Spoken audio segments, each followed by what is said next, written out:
Assalamualaikum warahmatullahi wabarakatuh. Kami dari kelompok 8 akan sedikit menjelaskan tentang materi yang kita peroleh, yaitu mengenai sejarah perkembangan pendidikan di USA pada abad ke-20.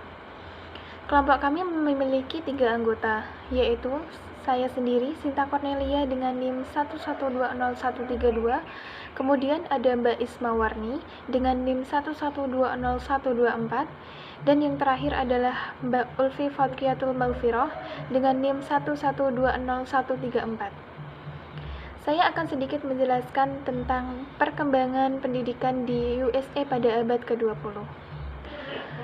Pada pertengahan abad ke-20, sebagian besar negara mengambil peran regulatif lebih aktif daripada di masa lalu. Amerika konsolidasi distrik menjadi unit-unit yang lebih besar dengan prosedur umum. Pada tahun 1940, ada lebih dari 117.000 distrik sekolah di Amerika Serikat. Namun, pada tahun 1990, jumlah itu menurun menjadi hanya lebih dari 15.000. Negara juga lebih bertanggung jawab untuk pembiayaan sekolah atau pendidikan. Pada tahun 1920, penemuan mobil membiarkan negara mengkonsolidasikan sekolah menjadi kabupaten yang lebih besar. Bus sekolah diperbolehkan untuk memperluas sistem sekolah umum dengan mengangkut siswa di daerah pedesaan untuk sekolah. Bus sekolah yang pertama yaitu dengan ditarik kuda. Kemudian muncul penemuan bus sekolah modern pada tahun 1950-an. Pada abad ke-20, seiring dengan semakin meluasnya semangat demokrasi yang menghendaki sekolah-sekolah tinggi diselenggarakan dan dibiayai oleh pemerintah, dan meningkatnya kesadaran bahwa pendidikan tinggi adalah tempat persemaian tenaga-tenaga intelektual yang diperlukan bagi masa depan bangsa. Maka, akhirnya penyelenggaraan perguruan tinggi juga menjadi bagian dari tanggung jawab pemerintah, terutama dalam aspek pengawasan dan pengelolaan. Nama saya Isma Warni dengan NIM 1120124.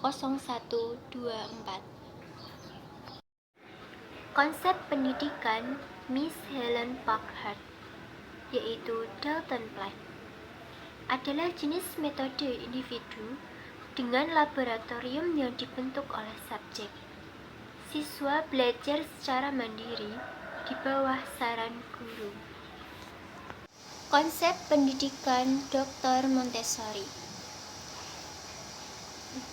Metode Montessori adalah suatu metode pendidikan untuk anak-anak berdasar pada teori perkembangan anak dari Dr. Maria Montessori, seorang pendidik dari Italia di akhir abad 19 dan awal abad 20. Metode ini diterapkan terutama di prasekolah dan sekolah dasar, walaupun ada juga penerapannya sampai jenjang pendidikan menengah. Ciri dari metode ini adalah 1.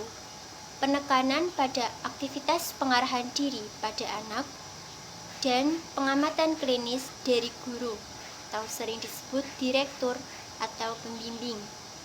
Kedua, metode ini menekankan pentingnya penyesuaian dari lingkungan belajar anak dengan tingkat perkembangannya dan peran aktivitas fisik dalam menyerap konsep akademis dan keterampilan praktik. Yang ketiga, adanya penggunaan peralatan otodidak atau koreksi diri untuk memperkenalkan berbagai konsep. Pengaruh Dewey dalam perkembangan pendidikan di dunia abad 20. John Dewey secara intensif mengembangkan metode Froebel di sekolah percobaan universitas yang dipimpinnya di Chicago. Dari hasil eksperimennya, dia dikenal sebagai tokoh pendidikan yang pragmatis, yang menempatkan pentingnya lingkungan masyarakat dalam mempertimbangkan tujuan pembelajaran. Pembelajaran hendaknya disesuaikan dengan kebutuhan lingkungannya, sehingga yang diutamakan adalah pendidikan keterampilan yang bermanfaat bagi para siswa kelak kalau mereka terjun ke dunia nyata, yakni masyarakat. Pemikiran John Dewey ini tidak hanya berkembang di Amerika Serikat, tetapi juga menyebar ke seluruh dunia. Prinsip sekolah sambil bekerja atau learning by doing atau do school ini menjadi tren pada masa itu dan mempengaruhi aliran pemikiran pendidikan. Sekian presentasi dari kelompok kami. Apabila ada kekurangan dan kesalahan, kami mohon maaf yang sebesar-besarnya. Terima kasih. Wassalamualaikum warahmatullahi wabarakatuh.